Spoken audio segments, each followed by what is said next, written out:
हम में से कई लोग अक्सर तीर्थ स्थानों पर जाते हैं। तीर्थ स्थान पर जाते समय हमारा सारा ध्यान वहीं केंद्रित होता है। हम ऐसा सोचते हैं कि हमें यहाँ पहुंचकर पुण्य की प्राप्ति होगी, परंतु पुण्य की प्राप्ति के लिए तीर्थ स्थानों की नहीं, इंसानियत की ज़रूरत होती है। ऐसा ही एक उदाहरण संत एकनाथ जी के जीवन से हम आपके लिए लेकर आए हैं।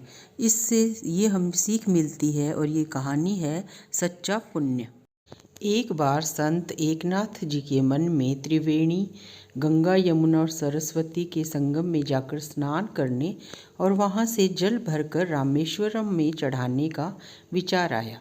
उन्होंने अपनी यह इच्छा दूसरे संतों के समक्ष रखी, जिसे सभी ने सहर्षि स्वीकार कर लिया। सामूहिक यात्रा करते हुए सभी प्रयाग पहुँचे। प्रयाग पहुंचने के बाद सब लोगों ने त्रिवेणी में स्नान किया। त्रिवेणी में स्नान करने और भोजन ग्रहण करने के बाद सभी ने अपने अपने कांवड़ में त्रिवेणी का पवित्र जल भरा और रामेश्वर की यात्रा पर चल निकले। सभी संत प्रभु का स्मरण करते हुए रामेश्वर की ओर प्रस्थान कर रहे थे। तभी उनकी दृष्टि मार्ग पर पड़े एक गधे पर पड़ी। वह गधा प्यास से तड़प रहा था। उसको इस हालत में देखकर सभी संत खड़े होकर देख रहे थे।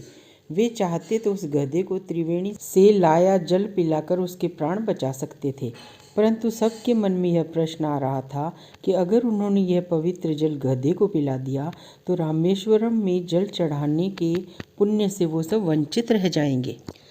सब अभी सोच ही रहे थे कि संत एकनाथ जी ने अपनी कांवड़ से पवित्र जल निकाला और उस गधे को पिला दिया।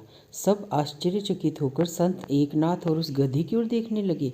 देखते ही देखते गधा उठा और वहीं पास में हरी हरी घास चढ़ने लगा।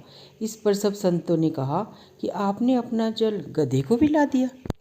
अब तो आप रामेश्वरम में जल नहीं चढ़ा पाएंगे और आप उस पुण्य से वंचित भी रह जाएंगे।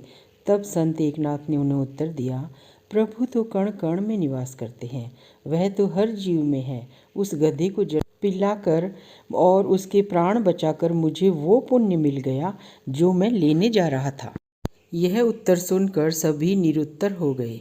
इस तरह संत एकनाथ जी ने सच्चे पुण्य की परिभाषा दी। संत एकनाथ ने एक ऐसी उदाहरण सबके सामने रखी जिससे हमें यह शिक्षा मिलती है कि संसार का हर प्राणी एक समान है। अगर किसी जीव जंतु की सहायता हम कर सकते हैं तो हमें अवश्य करनी चाहिए। भगवान का निवास कण कण में है और सच्चा पुण्य हमें इंसानियत से ही प्राप्त होता है। दोस्तों, आपको ये कहानी कैसी लगी? अगर आपको ये कहानी अच्छी लगी इसे लाइक और शेयर ज़रूर करें और इसे मेरे चैनल को सब्सक्राइब करने का कष्ट करें। नमस्कार।